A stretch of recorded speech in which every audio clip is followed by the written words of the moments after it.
Anyone who owns an Apple Watch is probably familiar with this notification telling you to breathe. But why are you getting this reminder in the first place? Well, that's what I'll explain right now. So one of the main features of Apple Watch is its health functionality, like tracking your workouts, counting your steps, monitoring your heart rate, and even reminding you to stand up every hour. But Apple wanted to take things beyond physical health by adding mental wellness features, and the Breathe app is a result of that effort. It guides users through a number of deep breaths, since studies suggest those exercises may help relieve symptoms of mental health conditions like general stress, anxiety, depression, and PTSD. But Apple knew people likely wouldn't think about using the Breathe app throughout the day, so they decided to enable notification reminders to help out.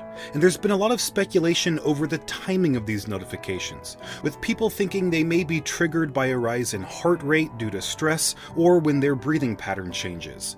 But that isn't the case.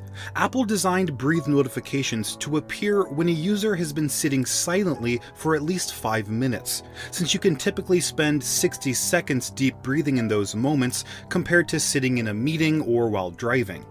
By default, the number of Breathe reminders you receive per day is set to 3, while the number of deep breaths per session is set to 7. And there's some science behind this too. Apple actually ran a study with users who practice meditation as well as people who have asthma or other breathing problems, and they found that taking 7 breaths per minute was the most comfortable for the most people. Now, if you found the Breathe notifications to be annoying, you can always disable them in your iPhone's Watch app settings. But just like standing up every hour is beneficial to your physical health, Apple realized that deep breathing throughout the day is beneficial to your mental health. So it's probably a good idea to take a few deep breaths during those quiet moments, since the health benefits are what prompted Apple to deliver those notifications in the first